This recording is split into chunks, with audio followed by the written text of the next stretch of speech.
I just wanted to forget Santino Benedetti, the man who destroyed my life because he believed a lie. For years, I lived far from my own son, carrying a pain no one could see, until, on an ordinary afternoon, a little boy walked into the restaurant where I worked and ran into my arms. He didn't know who I was, but my heart did, and when Santino showed up right after, I understood that the past hadn't come back to ask for forgiveness. It had come back to collect on everything. Hi, I'm Lena. A special shout out to those of you watching Book 1 for free here on the My Stories platform, completely ad-free and uninterrupted. Chapter 1. The Tray That Fell to the Floor. The snow started falling before I even opened the back door of the Verdi, and for a second I stood frozen on the threshold, watching the flakes drift down over the dark river that cut through that part of Chicago. The cold crept in through my coat cuffs, bit at my neck, found the same place it always did, right in the center of my chest, where the pain had had a permanent address for 7 winters. I pushed the door open with my shoulder. The smell of tomato sauce greeted me before any person did. That smell of basil scorched on the edge of the pot, of old bread warming in the oven, of wine opened too early. "Late," said Lena, without looking up from the pad where she was jotting down the afternoon's orders. Her hair was pulled into a crooked bun, red lipstick smudged at one corner of her mouth, and she had the expression of someone who'd seen too much to be impressed by anything. 3 minutes. I'm counting because the old man's in a bad mood. The old man's always in a bad mood. Today's worse. I hung my coat on the hook in the hallway, tied my apron around my waist, smoothed my black skirt with my palms. That was the ritual. Hang, tie, smooth. As if each gesture were one more layer between me and the world. A way of putting on the invisible woman I'd learned to be. The Verdi was small. 12 tables in the dining room, a dark wood counter to the left, an open kitchen in the back where Aldo, the owner, shouted in Italian with an accent no one understood anymore. In the right-hand corner, forgotten like a piece of broken furniture, sat the piano. Wood darkened by time, 3 yellowed keys, 1 dead. I had never played it. I passed by it every day and had never reached out a hand. Table 4. Lena tossed the pad onto the counter. Old couple. Always order the same thing. Table 7. 3 men in suits. They look like lawyers or something worse. And that one over there, by the window corner, is new. I looked. A woman sitting alone read a book with both hands, an untouched glass of wine beside her. Nothing that demanded attention. I started circling the dining room the way I circled it every day. Tray on my shoulder, polite smile on my lips, eyes low enough not to invite conversation, high enough not to seem curt. It was a balance that had taken years to learn. The art of existing without being noticed. The doorbell rang. It wasn't a pretty bell. It was an old metal rattle that Aldo had hung up decades ago, and it clanged like tin whenever someone came in from the cold. Every time it sounded, I felt a small twinge. Every single time. Even knowing it couldn't be him. But this time, it was a child. I had my back turned, taking the order at table 4. I heard the door open, the bell rattle, the cold air come in along with 2 voices. One was female, adult, low, with an accent I recognized before I could think. The other was childish, high, excited. "Can I sit by the piano? Can I?" I lifted the pencil from the pad. I stood still for a second. The pencil hung in the air, and closer to the window. "Sweetheart, Mr. Benedetti asked you to stay where I can see you." The tray in my lower hand suddenly felt heavy, as if someone had put a stone inside it. I swallowed slowly. I finished writing down what the couple was ordering. I smiled with the lower part of my face, just my mouth, because the rest no longer responded.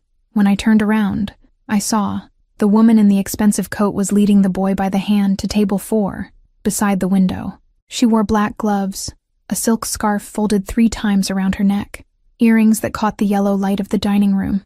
The boy, too small for the navy coat he was wearing, let go of her hand the moment he reached the chair and climbed onto the seat on his own, with that rare seriousness of a child who learned early how to behave. I looked at him. I looked at him as if the air had stopped inside my lungs and I needed to use my eyes to breathe. He was a small boy, thin, dark hair combed to the side with the precision of someone who has somebody to comb it. He had his back to me, but even so, I saw it. The chin, the curve of his chin was mine, my grandmother's, before mine. The line I'd seen reflected in every mirror of my life. I took a step back. I felt the edge of the counter against my back and stopped. I kept looking because I couldn't do anything else anymore. The boy turned his face, and the eyes were mine. Not similar, Mine. The same shade of honey scorched at the edges. The same slightly downturned shape at the corner. The same eyebrow that lifted slightly before the other when he observed something. I had seen them for the last time in a fogged-up hospital mirror, 7 years ago, and ever since I had learned not to go looking. I didn't need to look. They had walked in. Allegra. Lena passed by me with a steaming platter. "A menu for table 4, get a move on." I moved. My body moved before I thought to move it.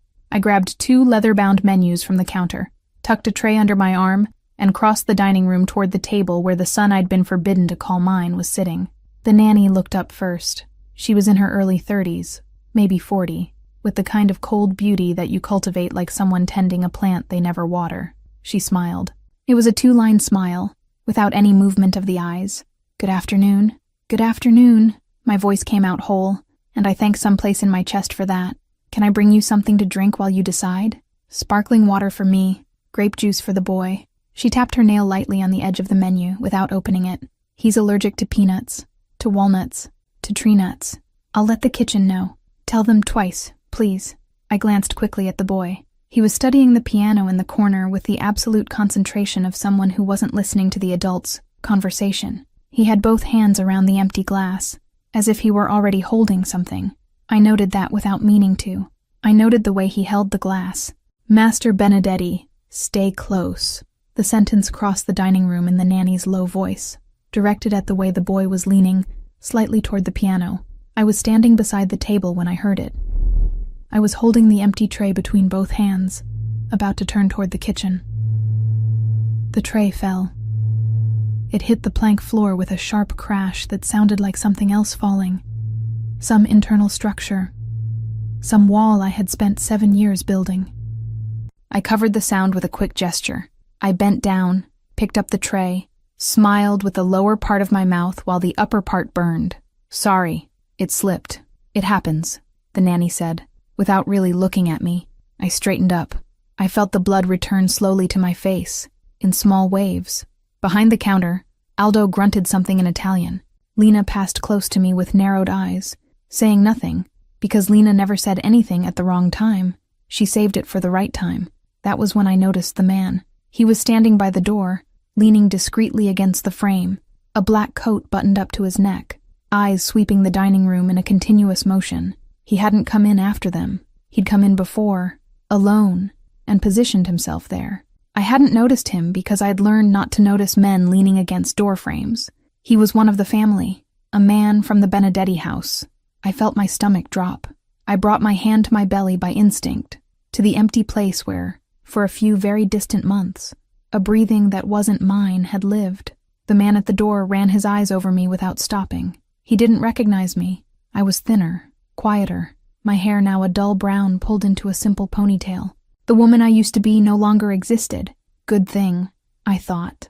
The woman I used to be had taken a different kind of bullet and had spent years surviving it. I went to the kitchen. I wrote down the juice. I wrote down the allergy. I wrote it twice. I told Aldo in the low voice he used when he understood it was serious. I came back to the dining room with the tray steady this time. Glass of sparkling water, glass of grape juice, 2 folded napkins. The boy had left the table. He was standing beside the piano, on his tiptoes, stretching one little hand to touch a single key with one finger. The nanny watched him from a distance without interrupting. I set the glasses on the table. I reached out a hand to call him back. I didn't get to call him. He turned first, saw the glass of juice, and instead of running back, he came walking, slowly, as if he too were studying something. He stopped in front of me. He lifted his face. He had my eyes 8 inches from my chest. "You look sad," he said, with the absolute clarity that children use to say what no one else would dare. Sad like someone who misses home. The tray in my hand trembled. I held on. I gripped my fingers around the cold metal until the trembling passed. I swallowed. I felt a tear forming behind my right eye and pushed it back inside with the strength of 7 years of practice. "Well, I'll bring the menu," I answered. "Do you have a home?" "I do. But is it far?" I looked at him. I wanted to kneel down right there, on the plank floor of the Verdi, in the middle of the dining room, in front of the man leaning against the door and the woman in black gloves and the old Italian in the back, and say that my home was in front of my eyes for the first time in 7 years, that he was my home, that I had never had any other. I didn't kneel down. I smiled with the lower part of my face. "I'll bring the menu," I repeated. He accepted it, the way children accept what adults repeat. He went back to the chair on his tiptoes, with that solemn posture of someone who knows he's being watched. I went to the counter. I set the tray down. I dug both hands into the wood and breathed once, twice. Behind me, I heard the nanny laugh softly at something the boy said. It was a short, dry laugh, closed off at the corners. When I turned to grab the menus, I caught her reflection in the glass of the refrigerator. She was looking at me. She wasn't looking at the boy. She was looking at me, and at the corner of her mouth there was a smile too small to be friendly, too thin to be distraction, too precise to be by chance. I grabbed the menus. I pressed them to my chest. I walked back to table 4 with steady legs and a heart already broken into pieces too small to be counted. Chapter 2. The Song She Should Never Sing. He came back on Wednesday. He came back on Thursday too. And on each of those afternoons, I woke with the feeling of having slept on top of glass, careful not to cut myself on my own thoughts.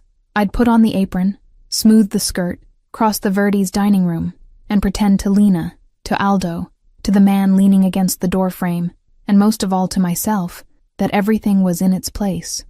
Nothing was in its place. On Wednesday, Emilio came in pulling the nanny by the hand.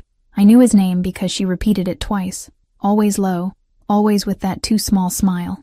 "Emilio, don't run. Emilio, sit properly." The boy crossed the dining room before she could finish the second sentence, and came over to where I was, behind the counter, folding napkins for dinner. He rested his elbows on the dark wood. He came exactly to the height of the counter, his chin on the edge. "Do you know how to play piano?" he asked. I looked at the piano in the corner, the 3 yellowed keys, the dead one. "A little. Will you play a song?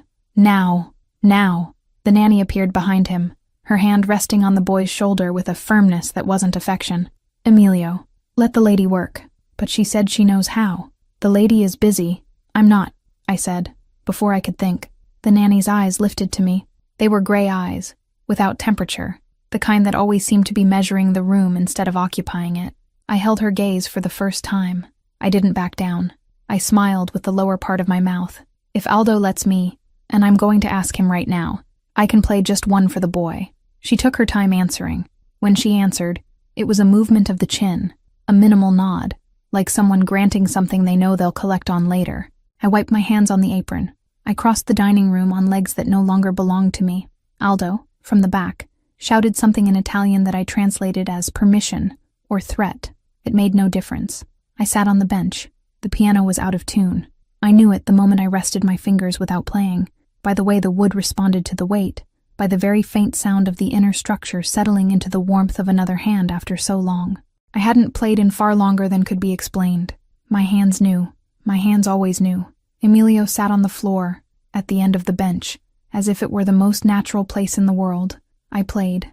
It was a short, simple piece, my grandmother's, spaced out notes, a gentle melody, the kind you teach a child who doesn't yet know how to use both hands. It wasn't the song. That one I wouldn't play there in the open dining room, in the yellow light of the bulbs, in front of the gray-eyed woman. That one stayed locked away. When I finished, Emilio clapped twice, slowly, with that absurd seriousness of his. "Why don't you smile with your eyes?" he asked. I looked down, at the keyboard, at the dead key, which had stayed silent at the end of the last musical phrase. "You ask a lot of questions. My nanny said that yesterday. She's right, but you didn't answer." I smiled, this time with the upper part too, just for him. It was a small smile, but a whole one. Maybe I forgot how. He nodded, serious, as if the answer made sense. He got up from the floor, leaned against the bench, rested his shoulder against mine. It was a light touch, the touch of a child who still measures other bodies against his own. I didn't move. I felt his small weight through the fabric, and the weight in my chest rose to my throat and stopped there. "Emilio." The nanny's voice came from the other side of the dining room. "Table." He went back. I closed the piano lid without looking at her. On Thursday, he brought a drawing. It was a house of crooked bricks, with a big sun in the corner, 3 windows, and a figure at the door holding what looked like a glass. The figure had hair pulled into a ponytail, and an apron. "Is that me?" I asked, pretending I hadn't understood. "You? Where's the house?" "I don't know." He shrugged one shoulder. "It's a house I made up." I folded the drawing carefully and tucked it into my apron pocket. Later, when no one was watching, I would place it between the pages of a book I'd been carrying in my bag for years for no reason. I'd found the reason. He leaned over the counter. Can you sing? Sing? Today, instead of playing, I don't sing. Why? Because I don't. But you breathe like someone who sings. My violin teacher says that some people breathe like someone who sings. I looked at him. I looked with all the clarity that 7 years of silence had given me. I looked for a long time, without disguise, and he held my gaze with that intriguing calm of children who haven't yet learned that looking deep into adults is a dangerous gesture. I'll sing softly, I said. Just one. I took him to the piano corner. The nanny, at the table, looked up from her phone. She didn't object. She just watched. I didn't play. I rested one hand on the closed wood of the instrument and left the other on the boy's small shoulder, the way you hold a child you want close without allowing yourself to embrace. And I sang. I sang softly, in a thread of voice, the song, the same one, the one I'd memorized when I didn't even know I needed to memorize it, in a room of the mansion from which I was torn away, with one hand on the belly that was still growing. The melody came out slow, my breath almost stopping between the notes, the way you sing to a baby sleeping inside your body. Emilio closed his eyes. He didn't fall asleep, of course. He was standing, but he closed his eyes, and for 2 whole seconds it seemed like he'd entered a place he'd been before, and couldn't remember how. When I finished, he opened his eyes slowly. I know that one. You don't. I do too. From where? He shrugged his small shoulders. From somewhere. He tilted his head. Maybe you sing the same as someone who sang. It was at that exact instant that I heard the nanny's chair scrape against the floor. She got up unhurriedly, without a sound, and crossed the dining room in our direction with the smile on its usual minimal line. When she reached the piano, she stopped half a meter from me. She studied my face for as long as it took for me to understand that she had seen everything. Emilio, she said, without looking at the boy. Let's go. But I didn't finish my juice. Let's go. He looked at me. I smiled with the lower part of my mouth. He took her hand and went. On the way to the door, I heard the nanny murmur to herself, too low for her to know I heard, "The lady sings well." It wasn't a compliment. It was a note, like someone putting a name on a list they hadn't yet decided what to do with. They left. The bell rattled. The cold air came in. Lena appeared at my side seconds later, drying a glass with a cloth that had already dried 3 glasses before. Allegra, don't ask. I didn't ask. You're about to ask. I am, but I'm not asking. She looked at the piano. She looked at me. She didn't ask. She tapped the cloth lightly on my shoulder and went back to the counter. The bell rang again. It was late Thursday afternoon. The yellow light of the bulbs was at its peak, and outside that blue-gray darkness was beginning to gather, the kind that precedes night in Chicago in winter. I was still standing beside the piano, my hand on the closed wood, when I heard the footsteps. They weren't the nanny's footsteps returning. They weren't a child's footsteps. They were heavy, calm, spaced-out steps, the kind that belonged to someone who never had to hurry in life. I lifted my face, and he was there. 7 years. It was the exact span between the last time I'd seen that face and this second. Santino Benedetti had come through the door of the Verdi with his dark coat buttoned up to his neck, snow on his shoulders, his dark hair painted white on top by the flakes that hadn't yet melted. He had Emilio in his arms. The boy was curled up against his neck, as if it were the most natural place in the world, and maybe it was. Santino saw me. It took him 3 seconds to believe it. I watched the 3 seconds pass across his face. I watched his head tilt slightly, watched his jaw lock, watched his dark eyes travel from my hair down to the apron tied at my waist, from the apron to the name embroidered in small letters on the pocket, from the name back to my face. I watched his breathing stop and start again.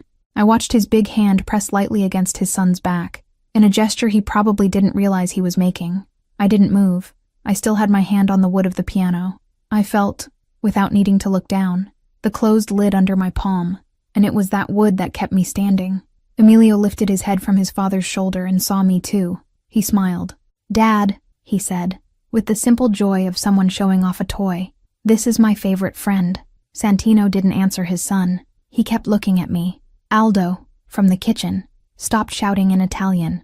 Lena, behind the counter, stopped drying glasses. The man leaning against the doorframe, who had come in before his boss and positioned himself discreetly in the corner, looked up for the first time in 3 afternoons and stared at me in a very different way, the way of someone who had just done a calculation that didn't add up. Santino crossed the dining room slowly, Emilio still in his arms, and stopped a meter from me. The boy looked from his father to me, and from his father to me, curious. "Allegra," Santino said. It was a single word. It carried the weight of 7 years. "Mr. Benedetti." His voice dropped in tone, too low for the boy to hear, loud enough that I couldn't pretend. "You shouldn't have shown up." I looked at the apron. I looked at the embroidered name. I looked at his son in his arms. I looked at his face, which had aged 7 years in the worst way possible, on the inside, without leaving a mark on the outside. "I wasn't the one who showed up," I answered. He held Emilio a little tighter. The boy, feeling the squeeze, shifted in his arms. Santino turned his face toward the door, then turned back to me again. His dark eyes rested on mine for one intolerable second. Then he left. He walked to the door without saying another word, his son in his arms, and his gaze fixed on me over the boy's shoulder. Before crossing the threshold, he stopped. He looked at me one more time. The man at the doorframe was already outside, holding the door open, and he was gone. The bell rattled for the last time. I stood beside the piano with my hand still on the closed wood. Lena didn't move behind the counter. Aldo went back to shouting softly in the kitchen, maybe out of respect, maybe out of something else. I took the drawing from my apron pocket. I unfolded it. The house of crooked bricks, the sun in the corner, the figure with the ponytail at the door. I folded it again, more carefully this time, and put it away. Outside, I heard a car door close, then another, then the engine. I knew, without needing to see, that Santino Benedetti was sitting in the back seat, with his son pressed to his chest, looking at the front of the Verdi through the car window, and that for the first time in 7 years, he had no control over what was going to happen next. Neither did I. Chapter 3.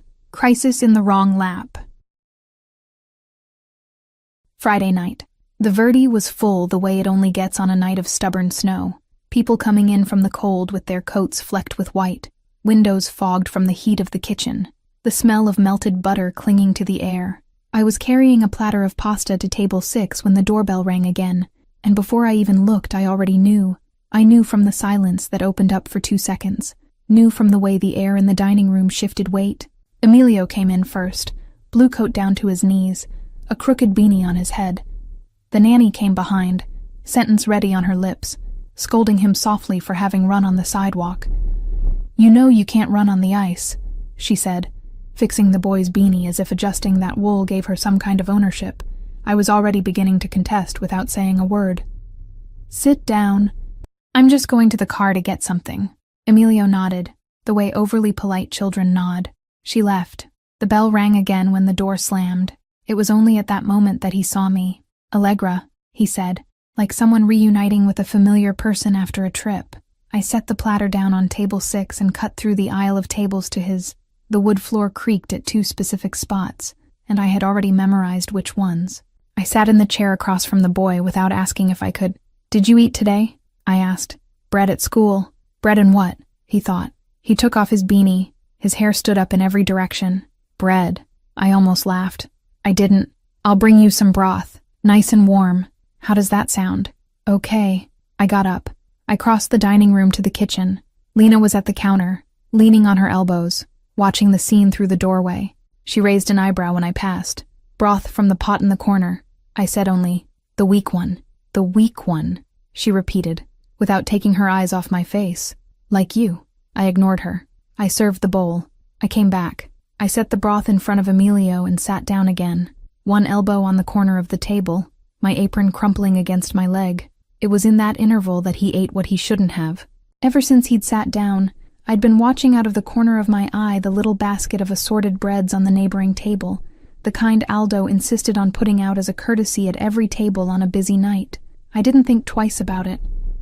The boy at the next table dropped a piece on the floor, between the 2 tables, and Emilio leaned over before I could open my mouth, picked up the bread, and took a small bite. Walnut bread. I saw the piece of walnut on the edge of the crust the second his spoon settled back into the bowl. "Emilio," I said, voice controlled, hand already reaching out to take the bread. "No." He looked at me. He smiled slightly, not understanding. He swallowed. In 3 breaths, his face changed. The skin of his neck went red in blotches. He brought his hand to his throat the way children do when they don't yet know how to name what's happening. He coughed once. His eyes filled with water. I got up so fast the chair hit the wall behind me. "Lena," I shouted. "The nanny's bag. It's in her stroller, the blue one. Get it. Now." There was no argument. Lena dropped the cloth and ran out the door before I even finished the sentence. I picked Emilio up in my arms. He was light, too light for the 6 years he was, and his head fell against my shoulder with a trust that cut me in half. I crossed the dining room with him like that, crossed the swinging kitchen door, took him to the back where the old piano slept under a gray cloth. "Kit," I said to Aldo, without needing to explain anything. "Epinephrine, if there's any. Call the paramedics. Tell them it's a child, walnut allergy, 6 years old." He didn't ask questions. He grabbed the phone. I sat on the piano bench with Emilio in my lap.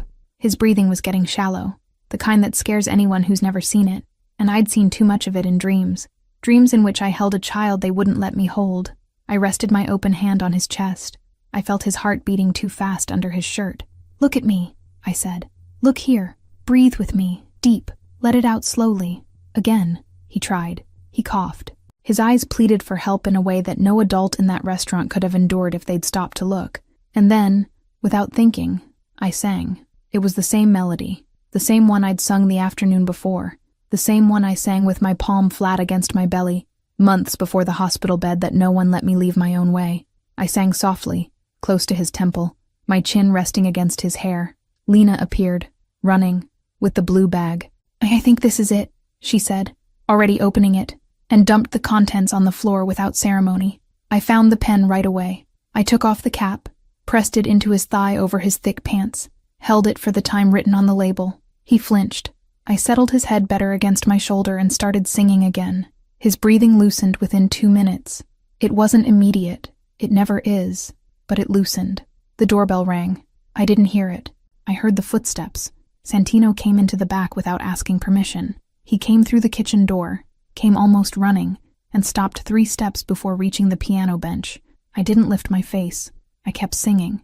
I felt, more than saw, the instant he realized what he was seeing. His son quieted against my chest, the low melody between us, his hand rising and falling to the rhythm of my breathing because I had placed his palm on top of my own hand. "The way you teach a child to feel the air come back." Santino said nothing. I finally lifted my eyes. He stood there with his coat open, snow melting on his shoulders, his hand paralyzed in the air as if he'd forgotten what he was going to do with it. His face was that of a man who had just heard a melody passing through a wall. Aldo cut through the silence from the back of the kitchen, phone still in his hand. "Paramedics in 7 minutes." Santino nodded once without looking at him. He took a step. Another. "Give him back," he said, and his voice came out hoarse in a way he hadn't intended. I looked at the boy sleeping from exhaustion in my lap. I looked back at Santino.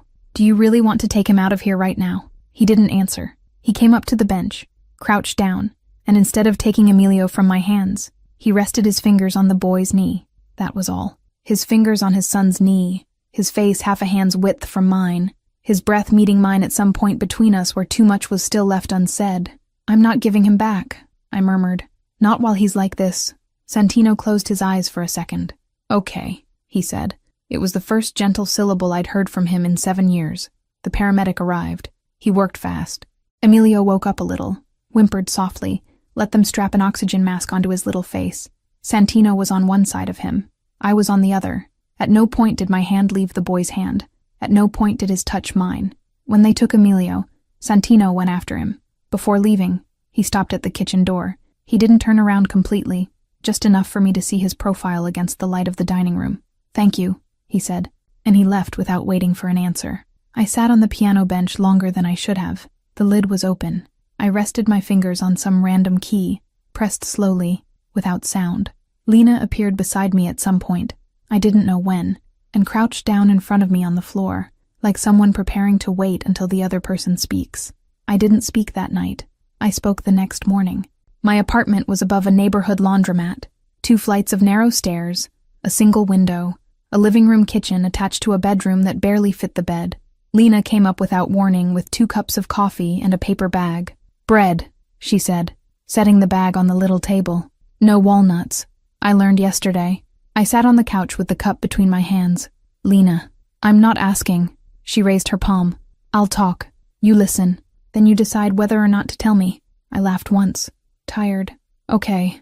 That man, she began, sitting on the other side of the couch. He came into the Verdi yesterday like someone walking into a house that was his a long time ago, and nobody told him to give back the key. She blew on her coffee. And the boy sings your song, and you half faint when he comes in. And the nanny looks at you like she found a bug in her soup. Lena, you know the boy's father. I looked at the steam rising from the cup. I didn't answer for a while. I do. She waited. Another sip. I knew him before the boy existed, I said.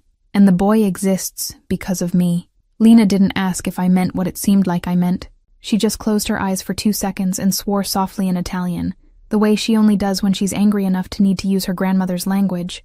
Are you okay? She asked. No. Is there somebody who needs a beating? Several. She drank more coffee. I'm going to go down and open the restaurant, she said, after a while. You come when you can. If you don't come, I'll invent the flu. She got up. Before reaching the door, she stopped. Allegra. Yes. That thing you sang yesterday. She rested her hand on the doorframe. I'd never heard it, but the boy heard it. Do you understand what I'm saying? I understood. She left. I closed my eyes. I put the cup on the little table. I stayed motionless on the couch for a stretch of time I couldn't measure. Later, much later, piecing together the contradictions she herself would let slip, I would picture the nanny that same morning, in some corner of Chicago, with Emilio asleep near her, not as a scene I saw, but as a scene I assembled in my head afterward, when I needed to understand. And what I assembled was a hand without affection, only inventory. I went back to the Verdi in the afternoon. Lena didn't ask questions. I worked. I cleared tables. I took orders. I didn't let myself think. That was when the delivery boy came in. A young guy, soaked beanie, envelope in his hand. For Allegra Toscano, he read, and looked up. Is that you? It's me. I handed over the tip. He left. The envelope was plain, thick paper, no return address. I opened it right there, standing, near the window. Inside, a single card. Firm handwriting, slightly slanted to the right. Strokes I had known in the margins of books 7 years before. An address, a time, and, underneath, 3 words. Come, please. I held the card in my hand for a while. Outside, across the street, a black car was not parked yet, but it would be, in a few hours. I already knew, before even knowing. Chapter 4. The Name That Was Always Missing. Sunday. I didn't go to the address, not at the appointed time, not in the 2 hours that followed. Lena passed through the kitchen 3 times pretending to look for things, and on the 3rd, she looked at me in a way that asked, in silence, for me to do something. I didn't. I washed glasses. I dried. I stacked. It was Sunday. The Verdi only opened at noon, and I wanted to stay among the dishes longer than that man wanted to wait for me. The apron smelled of coffee and lemon dish soap, and there was something comforting in that simple smell, in the way it asked nothing of me beyond staying in motion. What I didn't know, at that moment, was that he wasn't waiting for me yet either. I found out later, from Bruno, how the morning had gone in Santino's office. Bruno had come in without knocking. He was one of the few people in the world to whom that was allowed. He'd set a gray folder on the desk, stepped back, crossed his arms in front of Santino. The room was too cold because of a window he'd been forgetting to close since September, and the light came in at an angle, slicing the wood of the floor into strips he stared at when he didn't want to look at anything else. The lady didn't come, he said, in that economical voice of his. I know, and you're not going after her. No, he raised an eyebrow slightly. That was for Bruno, the equivalent of a half-hour speech.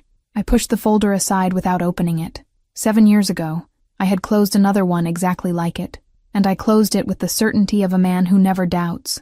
That night, I put my mother's ring in an envelope, gave it to a driver, and had it delivered to the home of a pregnant woman I had just sworn never to see again. That was the kind of man I was. That was the kind of man I swore to be for the rest of my life. I wasn't anymore. Bruno, I said, reopen everything. He didn't ask for an explanation. Everything what? Specifically, the evidence of the betrayal. All of it. The account in her name, the recording, the messages, the trail of the money, who signed each paper, who had access, who was close that month. I want a report in 48 hours. Bruno looked at the gray folder he'd brought. There was something in his face, not exactly surprise, more an old recognition, like someone who'd heard that question in his own head for years and was finally hearing it out loud. "I thought you were going to ask me that 7 years ago, boss," he said, without irony now. "I did. I gave myself some time. Then I gave up. Ask again." "I already did." He took the folder back, opened it in front of me, turned the first page toward me. It was a copy of the banking activity for the account opened in her name. Bruno had underlined the date and time of the opening with pencil, with that firm pressure that was his mark on any document he considered important. 2:17 p.m. Thursday, he pointed. The lady taught piano lessons until 3 p.m. that winter. Always. There were no exceptions. I looked at the underlined number longer than I needed to. The time stood there in front of me like an accusation that took 7 years to find the right address. Who else knew about that, Bruno? He stared at me. Whoever needed to know. I didn't answer. I didn't need to. Tancredi, that same Sunday, was in a room 2 doors down from ours. He'd asked to speak with Santino. An urgent matter, he said. He always said. Santino made Bruno leave through the side door, cross the hallway, and enter the room where his cousin was waiting. He sent word that he'd see him in half an hour. In half an hour, Tancredi scheduled another meeting at a strange time, with a man he shouldn't have known anymore, and Bruno wrote down the name. That was how, in silence, the Sunday ended. Monday. I went to the Verdi in the morning, served breakfast to 3 regular tables, washed the floor of the entrance because someone had come in with a muddy soul and no one else had time. The restaurant had that start-of-the-week silence I'd learned to like, the kind of silence that asks nothing, that simply exists around whoever inhabits it. Lena watched me out of the corner of her eye. She didn't comment on the card. She didn't comment on Sunday. I thanked her in silence. In the afternoon, the delivery boy showed up again. The same beanie, another envelope. This time, inside, there was no address. There was a single line. "I'm still here. Whenever you can. No set time." I stood looking at those 3 short sentences too long. They were the words of a man who had learned, at some point between yesterday and today, that forcing a door only works when there's no one on the other side wanting to keep it closed.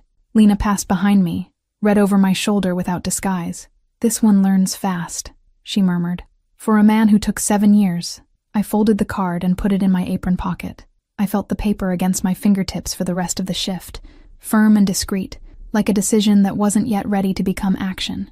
I didn't go that day either, but I began to know, inside myself, that I would. That night, in a room I didn't know but that I learned to draw from memory afterward. What needed to happen happened without me. I reconstructed that moment much later, from Bruno's words and from Santino's silences, and I tell it now, as it was told to me. The room was on the 2nd floor of an old house downtown, near the church his grandmother attended until she died. The hallway smelled of old wood and cold wax, and the frames on the walls held the faces of men who made decisions whose consequences I inherited. Don Marzio Pavoni arrived first, as always, and took his place at the head of the table without asking anyone if he could. 3 captains came in next. Bruno came in last, with the gray folder under his arm, and the expression of someone about to carry out a job with no pleasure whatsoever. Tancredi came in thinking he'd been summoned to talk about a transport route. "Sit down, cousin," I said. He sat. He looked around. He didn't like what he saw. Don Marzio raised his hand slowly. He was 82 years old, and his fingers trembled a little, but the whole room waited. "Bruno," the old man said. "Present." Bruno opened the folder. He didn't make a speech. He went item by item, with the dry precision of someone who believes the truth needs no ornament to convince. The account in Allegra Toscano's name, opened on a Thursday at 2:17 p.m., at a branch she had never entered, without her biometric signature and without her physical presence, with a correspondence address registered to an apartment that belonged to a man who did occasional work for Tancredi. The recording supposedly made by Allegra, analyzed by a technician hired by Bruno from outside the family, with audible cuts at 4 points and a breathing pattern that did not belong to her voice. It belonged to a collage of 2 earlier statements, captured at different moments. The messages exchanged with the supposed buyer of the information, sent from IPs that, cross-referenced, all led to 3 addresses. 2 of those addresses were properties registered to a shell company controlled by Tancredi. The 3rd was his country house. Bruno closed the folder. He sat down. Tancredi lifted his chin. He tried to laugh. It was a short laugh, the kind that comes from a man who's losing and hasn't yet decided whether to admit it. "All of this can be explained," he began. "Explain it?" said Don Marzio. "Here, now, take your time." Tancredi tried. He talked about coincidences. He talked about disloyal employees who used IPs without authorization. He talked about the bank branch as if I hadn't, the night before, dined with the manager of that very branch. He stumbled over the order of the dates twice. He stumbled over the names of 2 people he shouldn't have known. Don Marzio let him talk until he wore himself out. When the silence finally fell over the table, heavy and inevitable like accumulated snow, the old man looked at me. Santino, yes, he is your family. It is your decision. I looked at Tancredi. I looked at the ring on my own finger, olive branch over crossed dagger, and I thought of the night I had sent my mother's ring in an envelope, and of Allegra's face when she heard from me, for the first time, that she would not go near her son. I thought there was a specific kind of cowardice that disguises itself as certainty, and that I had lived inside it for 7 years without noticing the smell. Tancredi Benedetti, I said, and my voice came out lower than I intended. Loses his rank, loses his protection, loses the name. He went pale. Santino, it ends here, I said. Don Marzio struck the table once, lightly, with his palm. It was enough. The captains rose. Bruno rose. Tancredi was removed from the room without anyone having to lay a hand on him. It was enough for 2 men to open the door and wait. When the last of them left, I was alone. Bruno told me, weeks later, that Santino stayed alone in the room when everyone left, that he sat staring at his own ring, turning it slowly with his thumb, that at that instant, Bruno was sure of it from the quality of his silence. Santino understood that discovering the truth wasn't half the work. It was only the beginning of what couldn't be fixed. He left before anyone could see him thinking. Tuesday morning, in the Verdi's kitchen, I was chopping onions for the day's broth and trying not to cry for the banal reason of someone chopping onions. The light came in through the small window above the sink, that winter light that warms nothing and only exists to remind you that the sun is there, just too far away. The restaurant phone rang. Lena answered. She covered the mouthpiece with her hand and looked at me. "It's for you," she said, and handed me the phone without comment. It was Bruno. I didn't know his voice, but I knew the manner of that kind of man's voice, contained, without ornaments, built to deliver information, without leaving room for unnecessary questions. "Ms. Toscano?" "Yes. I'm from Mr. Benedetti's household. He asked me to deliver 1 sentence. Just that." I waited. "He has learned the truth. All of it. Mr. Benedetti asked that you know before anyone else." The line cut off. I rested the phone on the hook. I leaned against the sink. I closed my eyes and stayed like that for a stretch of time I couldn't measure, my wet hands on the cold steel of the sink and the knife still on the counter and the smell of raw onion in the air. I wanted to feel something that resembled victory. That was what was expected of me, in some version of the story in which I was more whole. I didn't feel it. I felt a great exhaustion, the kind that 7 years keep tucked beneath the stomach, and that, when it finally rises, doesn't arrive as relief. It arrives as the weight of everything that was uselessly carried. Lena came over to the sink. She said nothing. She put her hand between my shoulder blades and held it there, firm, the way only someone with a lot of practice at keeping people standing knows how to do. "Breathe," she murmured, after a while. "Breathe, because I've seen women get better just from breathing." I laughed. It was a low, breathless laugh, but it was a laugh, the kind that comes from a deep place, from the same place where the pain lives, and that for that reason hurts a little as it passes. Through the kitchen window, across the street, a black car stopped at the curb. I didn't see who got out. No one got out. The car just sat there, parked, engine off, its tinted windows returning the gray light of the street back to the street, impassive like a presence that doesn't need to announce anything to make itself felt. I knew who it was. I dried my hands on the apron. I straightened the cloth calmly, with that artificial calm the body learns to manufacture when the real emotion is too big to fit in the available space. I looked at Lena. "I'll be back," I said. "Okay," she said. "I've got the kitchen." I crossed the dining room with slow steps. Through the fogged glass of the door, I saw the dark silhouette of the car across the street, not moving. I touched the handle. I hesitated with my cold palm on the metal. That was when the car finally opened a door. Chapter 5. No knees, no lies. The door of the black car opened at the exact moment Lena passed behind me with an empty tray and murmured that, if I needed an excuse to run to the kitchen, All I had to do was say so. I didn't run. I stood behind the counter, the dish towel folded between my fingers, watching the dark shoe step onto the wet sidewalk across the street. It was Tuesday.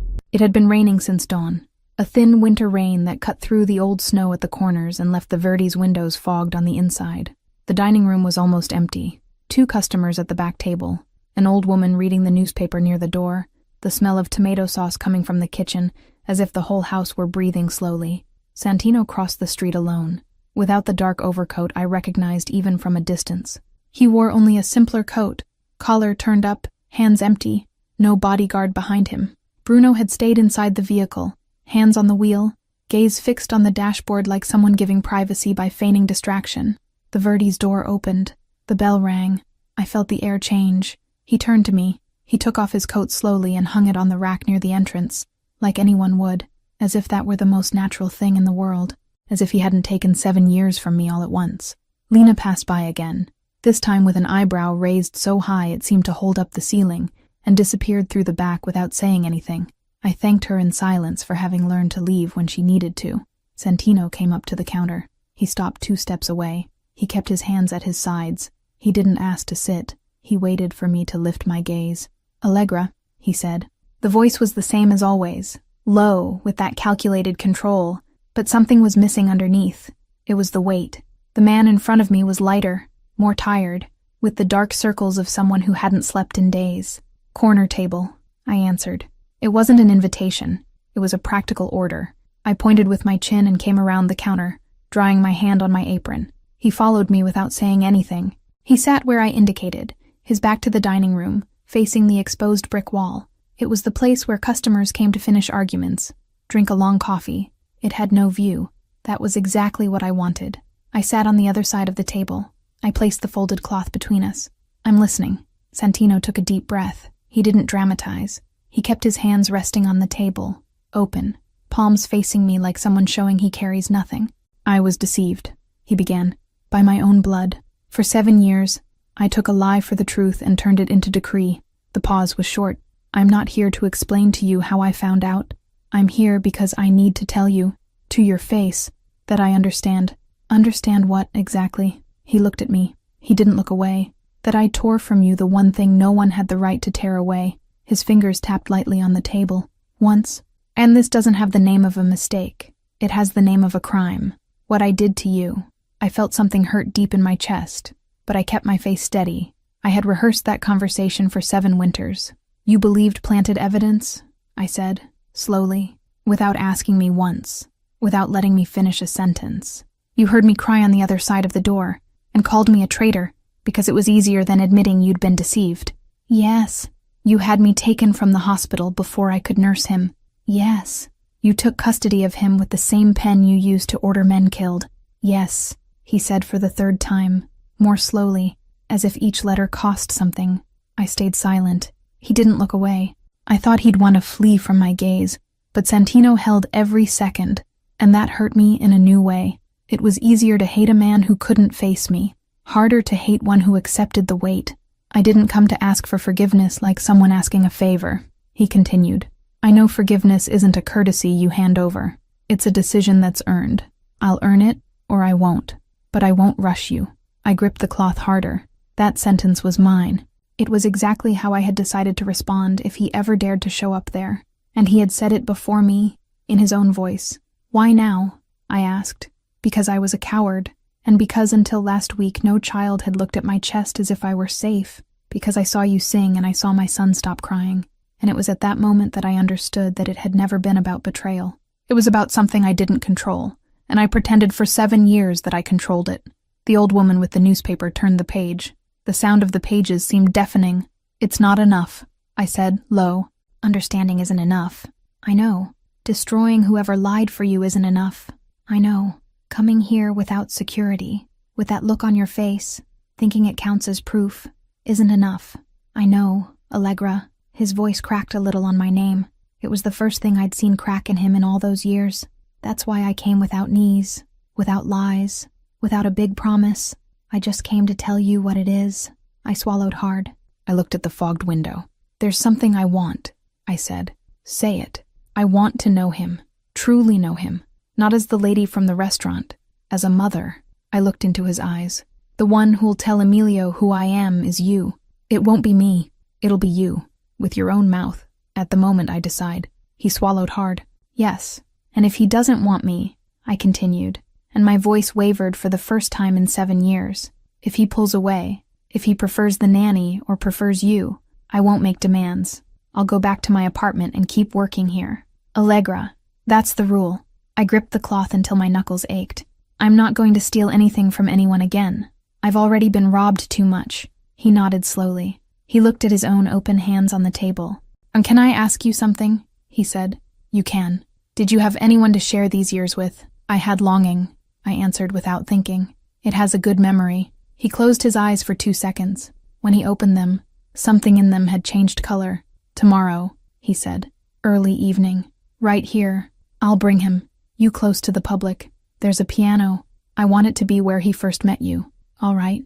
Santino stood up. So did I. The difference in height between us was still the same, but the air was not. It was as if he'd lost 3 centimeters in the last few days, and I had gained 2. Allegra, he said, before grabbing his coat, I won't touch you tomorrow. I won't try to embrace you. I won't reach out my hand to you in front of him. I want him to see that I don't own you. I want him to discover his mother standing on her own. The thing I'd been holding in my chest since his first sentence collapsed. I didn't cry. I left through the back door before he could see my eyes fill. I walked to the bridge over the river. The rain had thinned. I stood there for a stretch of time I couldn't measure, watching the dark water pass, letting the tears run without wiping them. I had waited 7 years to hear that man say I was deceived. I had waited 7 years to feel no victory at all when I finally heard it. Lena appeared behind me a few minutes later. She must have left the Verdi the moment she saw me cut through the back door and caught up with me on the riverside sidewalk. She leaned her arms on the railing beside me without saying anything for a whole minute. Then she draped her coat over my shoulders. Let's go home, she said. Lena, shut up. I'm not going to ask anything. I'm just going to take you. And she took me. Wednesday, early evening. I had told Aldo at lunchtime, and he had answered only with a nod and the place is yours. Lena washed the floor when she didn't need to, put those closed for renovations, sign outside, opened the piano, and disappeared through a back door without saying goodbye. I arrived half an hour early. I walked through the empty dining room, rested my fingertips on the cold keys. I had sworn to myself that I would never play the lullaby again until I knew he could hear it as a son, and the time had come. The doorbell rang. Santino came in first, with Emilio holding his hand. The boy had a little wool beanie on, cheeks red from the cold, curious eyes running over the dining room, like someone finding a familiar place strange without its people. Where is everyone? Emilio asked. Today's a different day, Santino answered, his voice softer than I had ever heard it. Today it's just ours. Emilio saw me. He smiled. He let go of his father's hand and came running, hugged my legs as if it were already an old routine between us. You were going to play for me, remember, he said, lifting his face. I looked over his head at Santino. He nodded once, his jaw locked like someone holding something big by a leash. I will, I said. I sat on the piano bench. Emilio plopped down beside me, knees bent, eyes shining. Santino stood a step behind, hands in his pockets, not touching either of us. I played the first notes. I didn't sing yet. I just played. Emilio closed his eyes.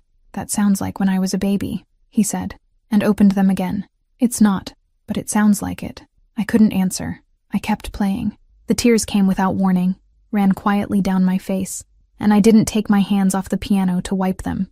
Santino knelt down, not before me, before his son. He put a hand on the boy's small shoulder and made Emilio turn his face toward him.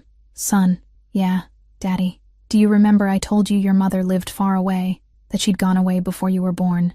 Emilio nodded. Serious. I lied to you, Santino continued, without fleeing. And I didn't lie because I wanted to hurt you. I lied because I was deceived by a person very close to me, and I believed something that wasn't true, and that thing made me do something very ugly. I kept your mother away from you. Emilio looked at me, then at his father, then at me again. She's my mom, he said, slowly. It wasn't a question. It was a confirmation. Santino nodded. She is. Allegra is your mother. She wanted to be with you from the very first day. The one who didn't allow it was me, and I was wrong. Emilio stayed silent. My eyes, His eyes slowly filled, but he didn't cry. He looked at me again and held out a hand with his fingers spread, like someone checking whether something is really made of flesh. I rested my face in the center of that small hand. "That's why you looked sad," he whispered. "That's why, my love," I answered. He clung to my neck, not like a child recognizing a face from a magazine, like a cub recognizing a scent. I felt his small weight all at once, all in me, for the first time. And there I cried without hiding it. I cried for the 7 years. I cried for the hospital. I cried for the sheets folded alone. Santino stayed kneeling beside the bench, his hand still on his son's shoulder, and didn't even dare touch me. I caught a glimpse that he too was crying in silence, with that frightening discipline of someone who learned far too young not to make a sound. We stayed like that for a stretch of time no one counted. Then Emilio pulled away a little, looked at me with a very serious face, the way only a 6-year-old can. "You can sing now?" he asked. I sang, softly, the whole song, from beginning to end. He leaned against my chest and listened like someone checking a memory stored in some old corner of the body. He didn't recognize it, but he quieted, and his quieting told me everything. When I finished, he was sleepy. He grabbed the coat that had fallen on the bench and covered my shoulders with it, in that clumsy way children have, and said, "Today you're not sad. Not today, my love." Santino stood up. He picked up his son's little wool beanie from the floor, put it on him carefully. He held out his hand to the boy first, and only then, in a contained gesture, held out his other hand to me. He didn't demand. He simply held it out. I looked at Emilio holding his father's hand, and holding the coat with the other as if it were mine, and I looked at Santino's open hand waiting in the air between us. Chapter 6. The Stone House by the Lake. I went back to the apartment alone that night, after the piano. Santino took Emilio home and left me at the door of the building without insisting on coming up. Before closing the car door, he said quietly that he had a house outside the city, far from the mansion, and that if I wanted, he would come get us in the morning. No rush, no obligation. I said yes, with a nod. Thursday morning. The city was still sleeping when Santino pulled the car up in front of my building. I came down with a single suitcase. It had taken me half the night to pack, and I had taken more things out of it than I'd put in. 7 years fit into a small suitcase when a person learns to live without much. Lena was at the window of her floor, 2 stories above mine. She waved from a distance, with that face only she makes, a mix of pride and threat. She had told me the day before that if he hurt me again, she'd handle him herself. I had laughed for the first time in months. Even now, going down the stairs with the suitcase bumping against the steps, the echo of that laugh still lingered in my chest like a forgotten thing you suddenly find again. "Good morning," Santino said, holding the car door open for me. "Good morning." Emilio was in the back seat, buckled in, his face pressed against the window. When he saw me, he broke into a full smile. "Mommy," he said. It was the second time I'd heard it.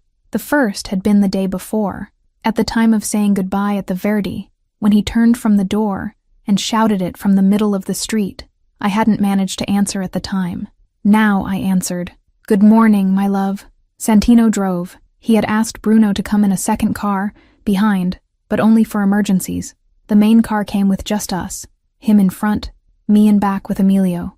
It was the first time in 7 years that I saw him drive without anyone from the household in the passenger seat. The city was left behind. We traded the gray asphalt for the empty winter fields, then for the road that runs along Lake Michigan, then for a narrow gravel street I didn't know existed. Emilio fell asleep again partway there, leaning against my arm. I didn't move so as not to wake him. I felt his weight and held it in my chest the way you hold a lit candle against the wind. That sharp awareness that any wrong movement puts everything out. Santino watched me in the rearview mirror just once. He didn't smile, said nothing. He went back to looking at the road. The house appeared among the trees after a curve.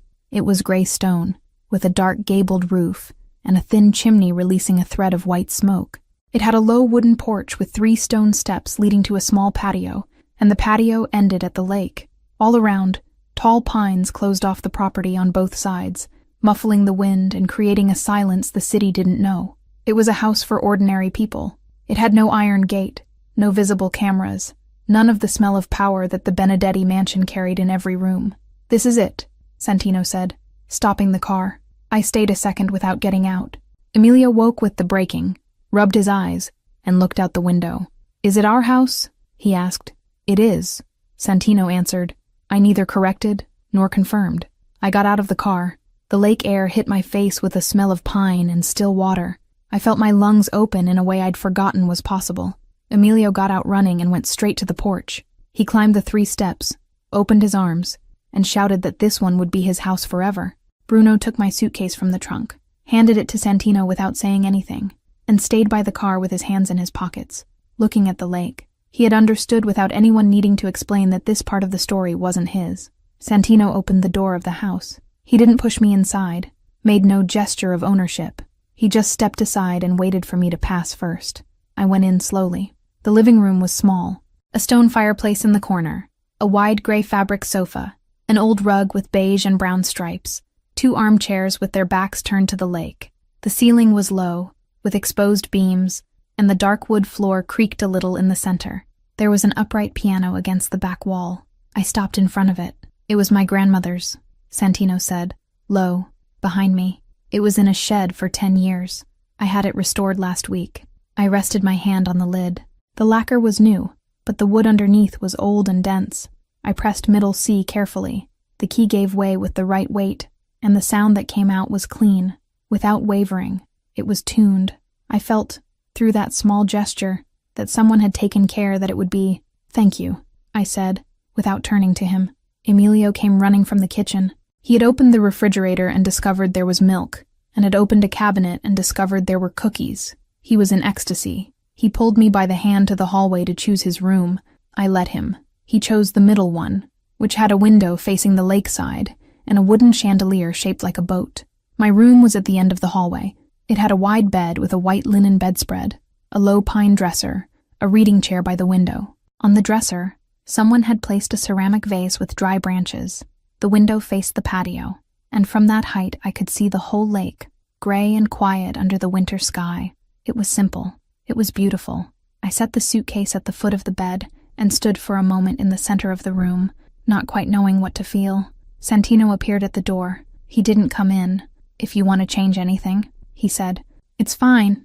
If you want a different bed, a different color, to take away the vase, take away the chandelier, it's fine, Santino. He nodded once and walked away. Lena arrived at the end of the morning, in her old car, bringing the boxes with the rest of my things and 2 bags of fresh bread from the Verdi. She climbed the 3 stone steps, looked at the lake from the top of the porch with her hand on her forehead making shade, let out a low whistle, and said, That view is worth every single one of the 7 years of longing. She looked at me. I'm serious. Don't cry. I'm not crying. Yes, you are. But it's okay. So am I. She wasn't. Lena doesn't cry. But the way she said it made me laugh, and the way she hugged me quickly at the kitchen door without letting Santino see made me laugh again. She greeted Emilio with the familiarity of an old aunt, pretended not to recognize Santino, and left before lunch, saying she had a shift at the Verdi and that this house needed to learn to breathe on its own. The 3 of us had lunch in the kitchen. Santino had brought ready-made soup from a place downtown, and had heated it without burning it, which he considered a personal victory. Emilio ate 2 bowls. He talked the whole time, about the room, about the boat chandelier, about a stone he'd seen on the patio that he wanted to keep. Santino listened to him like someone who had never learned to listen, and was learning now, with that applied attention of someone who doesn't want to get it wrong anymore. I watched the 2 of them and felt something I had to make an effort to name. It was peace. Not trust yet, not loose love, but peace. In the afternoon, Emilio asked to swim. It was very cold.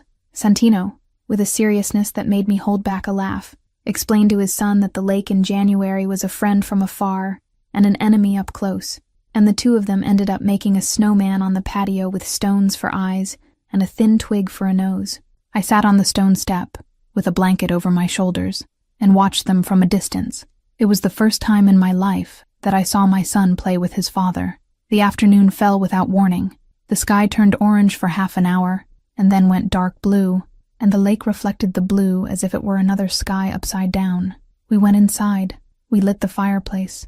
Emilio ate little, sleepy, and asked to sleep in his new room with the door ajar. I stood in the doorway for a while, watching his small chest rise and fall. 7 years. 7 years of not knowing whether he slept well, whether he was afraid, whether he cried in the dark asking for someone. I rested my forehead against the door frame and breathed deeply. letting the warmth of the house come in from within. Allegra, Santino had stopped a meter from me, without making a sound. He kept a respectful distance, like someone approaching a frightened animal who knows that any hurried step undoes everything. "He's sleeping," I said, without turning. I saw. We both stayed there, on the threshold of our son's room, listening to his breathing fill the silence of the house. The fire in the fireplace crackled at the end of the hallway. The lake lapped gently against the patio stones. It was a sound I didn't know yet, and that promised to become familiar with time, like certain voices that enter slowly, and one day you realize you can no longer imagine silence without them. Santino turned his face toward me. I turned mine toward him. We both had tired eyes, and we both had something in them that wasn't hope yet, but was close. He held out his hand slowly. He didn't touch me. He stopped in the air, 2 fingers from my arm. "May I?" he asked. It was the simplest word in the world. I had never heard it from his mouth in all the time we'd known each other. I felt my chest tighten with a force that wasn't pain, but resembled it. "You may." He rested his fingers on my arm, over the fabric of my blouse. Just his fingers, without grabbing, without squeezing. It was the touch of someone checking whether the other person is really made of flesh, the way Emilio had done the day before with his open hand on my face. I raised my hand and covered his fingers with mine. It was a small request, and he understood it. He brought his face closer slowly. I saw it coming. I didn't look away. The kiss was singular, short, dense enough to hold within it everything that didn't fit in any word. I closed my eyes. I felt his breath meet mine, the smell of pine on his coat, the roughness of his chin after 2 days without shaving. When we pulled apart, he rested his forehead against mine for a second and nothing more. "Good night," he whispered. "Good night." I went into the room. The door closed between us, slowly, and I heard his footsteps go down the hallway until they stopped at the threshold of Emilio's room. I woke with the cold light coming in through the window and drawing a long stripe on the wood floor. The house was silent. I put on my robe, opened the bedroom door, and followed the smell of coffee to the kitchen. Santino was standing by the stove, dressed, stirring a cup with a spoon. He had slept on the living room sofa. I saw the folded blanket over his arm. When he saw me in the doorway, he smiled a small smile. In that way, he didn't know he was learning to do. "There's coffee," he said. "I think." "You think?" "I put in too much water. I put in too little water. I put in more. It's drinkable, in my opinion, but I'm biased." I laughed softly. I sat on the bed, pulled the blanket over my shoulder, took the cup. It was too strong, but it was drinkable. I looked at him over the rim and held back a laugh. "You need to actually learn." "I'm actually learning." Before I could answer, Emilio burst into the room with his face creased from sleep and the previous day's little wool beanie on his head, as if he'd slept with it on. He jumped onto the bed between the two of us, without ceremony, lay on his back, opened his arms, and said that from that day on, this was how the mornings happened. Santino and I looked at each other over his head. I set the cup on the little table. I kissed my son's forehead. I stayed lying there a while longer, feeling his small weight on my right side and Santino's warmth on the left, without touching. Later, I put on my coat and took the cup of coffee outside. I sat on the stone step of the patio, the middle one, the coldest. The lake was still. The sky was gray with no promise of storm or sun. It was a sky that said nothing. I held the cup between my hands, feeling the warmth of the stoneware pass through the wool of my gloves. I thought, for just a second, a thought that came without warning. Can a man capable of taking everything from a woman really learn to simply stay? I heard Emilio laugh inside, loud. In that way children laugh when someone does something very silly in front of them. I heard Santino's voice answering, lower, with a humor I didn't know he had. I drank the coffee. It was too strong. I got up and went back inside. The door of the house closed behind me. Outside, the lake remained still, mirroring a sky that promised nothing.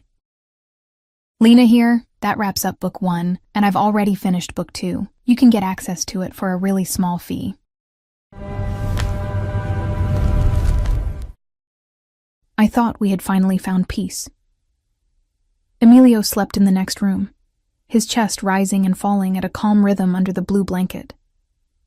Santino had cooked for us that night, his hands still smelling of garlic and promises, trying to be the man he swore he had become. I almost believed it. I almost let the weight of the old scars melt in the heat of his body against mine. Then the silence woke up. The empty room, the blanket thrown on the floor. No sign of a struggle, just the teddy bear fallen on its side, as if someone had picked up my son while he slept. Santino appeared behind me, his face pale. But the look, that old look came back. The one that saw me as a threat. As if my presence there, trembling in the doorway, were proof that I had betrayed everything again. He took a step back when I tried to touch his arm, his voice low and cutting. "What did you do?" In the middle of the despair, I watched the house's camera footage for the second time. I froze on the exact frame where a familiar shadow crossed the hallway. The way the hand hesitated on the doorknob. The gleam of a ring I knew very well. Someone who had always been too close.